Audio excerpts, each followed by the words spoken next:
Ya itu tadi, kalau dia infeksi dia menular. Tapi kalau bukan infeksi tadi contohnya Heboh hepatitis akut misterius. Apakah menular dan bagaimana cara mencegahnya? Berikut penjelasan ahli mikrobiologi Prof. Dr. Yuwono M. Biomed. Apa itu hepatitis akut dan apa penyebabnya? jadi hepatitis itu artinya radang pada hepar atau pada hati bahasa kedokterannya. Adanya sebelah sini hepar di sini.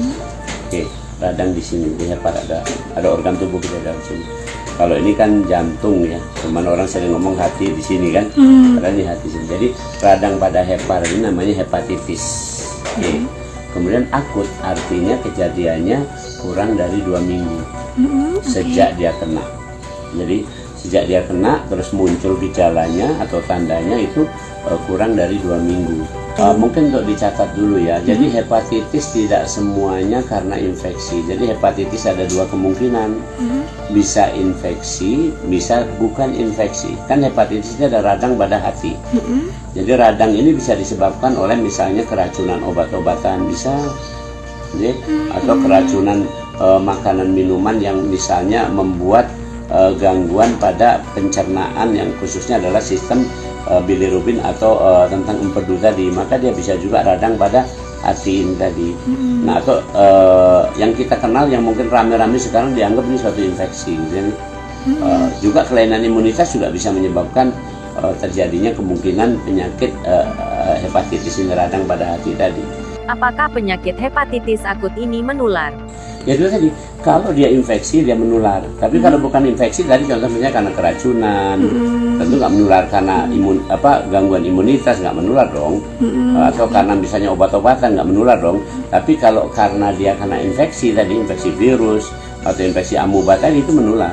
Penularannya lewat makanan atau? Penularan tadi, kalau hepatitis A biasanya penularannya lewat makanan. Tapi hepatitis B itu melalui misalnya darah ya, artinya misalnya apakah dia jarum suntik dan segala macamnya seperti itu. Apa saja gejala yang dialami jika mengidap hepatitis? Nah, pada waktu dia radang, empedu ini ada gangguan, ringkasnya begitu. Nah, akhirnya zat warna atau empedu ini tadi masuk ke darah. Ada metabolisme nggak bagus lah, masuk ke darah, jadi timbullah warna kuning. Nah, gitu kan. Yang paling mudah kuningnya di mukosa, di tempat-tempat contoh ini sini ini kan itu bisa kuning di sini, bisa kuning kelihatan di kulit ya. Mohon maaf kalau di tempat yang gelap-gelap misalnya kayak di kaki sini nggak terlalu kelihatan, di kuku seperti ini kelihatan di bawah kuku ini kan, nah itu kuning ya. Jadi gejala utamanya disebut hepatitis itu biasa, makanya orang sebut menyebutkan sakit kuning. Gitu ceritanya. Kalau gejala lainnya mungkin seperti apa? Gejalanya karena hati atau hepar ini berhubungan sama saluran cerna, tentu berhubungan dengan saluran cerna. Jadi makanya disebutkan misalnya ada diarenya mungkin atau sembelit sebaliknya kan. Pokoknya ada gangguan pencernaan. Ada misalnya BAB-nya juga jadi berbeda ya. BAB normal, mohon maaf ya, BAB normal itu kan biasanya warnanya ya hitam ya apa segala macam gitu, tapi ini warnanya bisa kayak dempul pucat seperti itu, karena biasa pewarna di BAB kita namanya adalah zat yang dari ini tadi zat dari empedu tadi gitu.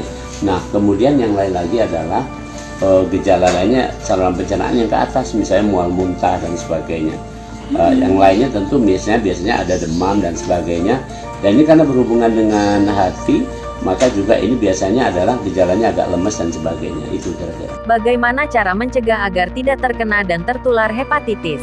Nah itu ya, pencegahannya tentu ada dari awal ya, kita sudah dilatih untuk yang pertama kemarin hand hygiene ya, mencuci tangan segala macamnya. Sebenarnya kita harus luaskan jadinya personal hygiene itu satu dulu pencegahannya. Personal hygiene dari keseluruhan kita nih bersih nih. Jadi mulai dari kepala sampai ujung kaki itu bersih, pakaian juga bersih segala macam itu.